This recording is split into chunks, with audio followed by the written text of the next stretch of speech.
Okay, our next speaker is Grace Wang from North Oakland Right to Life.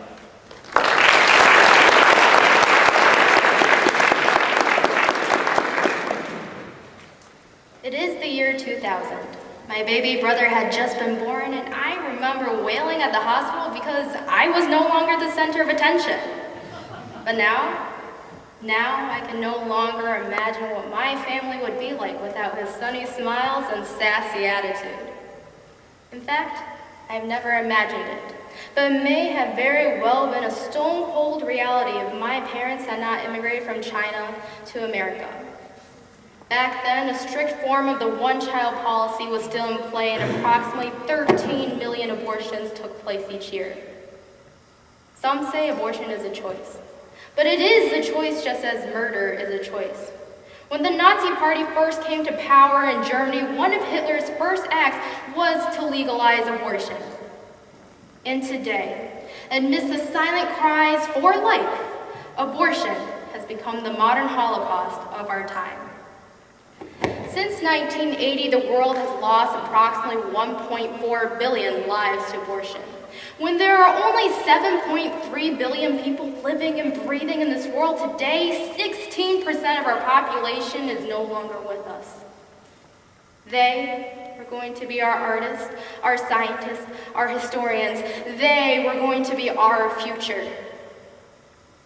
But not one of those 1.4 billion were ever able to open their eyes and see the world. Not one was ever able to feel the warmth of a human hand, and not one was ever able to say simple words like, "I love you." And that is the difference between the wanted and unwanted human baby. In 2004, the Unborn Victims of Violence Act passed in Congress.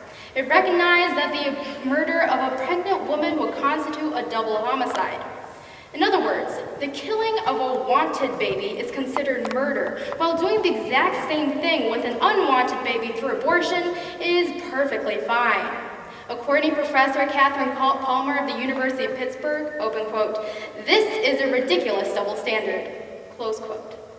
And it is, because it means that in our society today, the only difference between murdering an unborn child and abortion is whether or not there is a single person in this world willing to love the child within a woman's womb. However, some may argue that as pro-life advocates, we should support abortion, because without it, the lives of both mother and offspring may be ruined. Then let us remind them that life is unpredictable. And it is not in our power to steal the gift of life from a human being that has a DNA sequence the world has never seen before and will never see again. Remind them that their baby boys and girls may be the ones to develop groundbreaking technologies, discover universes, and cure cancer. That they may be the ones to save all of our lives. It's possible they could even be the next Bill Clinton, Nelson Mandela, Steve Jobs, or even John Lennon, all of whom were adopted. We are all present in this world today because God willed it. Just as He willed the oceans and the skies, He gave us the greatest gift of all, life. With life, there is at least hope, but without it, there is nothing at all. But still, opponents argue that abortion is an extension of women's rights. Then who was there to defend the rights of the unborn child? The law tells us that the unborn child is an inferior being to the human mother, even when both have the DNA encryption for the exact same species. But we are the ones who write the law. In other words, the law cannot be used as an excuse to do what is morally wrong and unrighteous. The issue of abortion has become so important that we see it debated at every election. Presidential, gubernatorial, and mayoral. We see it debated around the world, but most often we see it as a fight between conservatives and liberals and different religious affiliations. But abortion should not be used as a political knife, and it most definitely is not the religious war that has often been construed to be. Instead, it is a simple matter of life. And governments around the world believe in life. That is what is most important, and that's what we should focus on. If there is perhaps one thing the masses do agree on abortion, it is that a mother goes through incredible agony when confronted with the decision. Thus, the only way to help the mother, to help the unborn child in her womb, is to help her realize that the life she carries is one that nothing, absolutely nothing, can bring back once it is taken.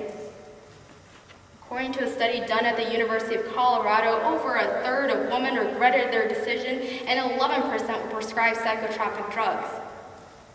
Abortion is a double-edged sword.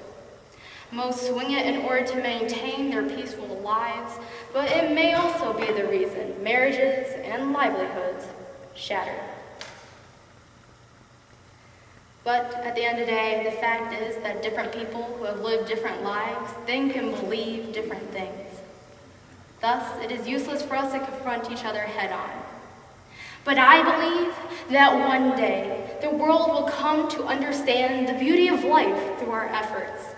I believe that one day, millions of lives will be allowed to live.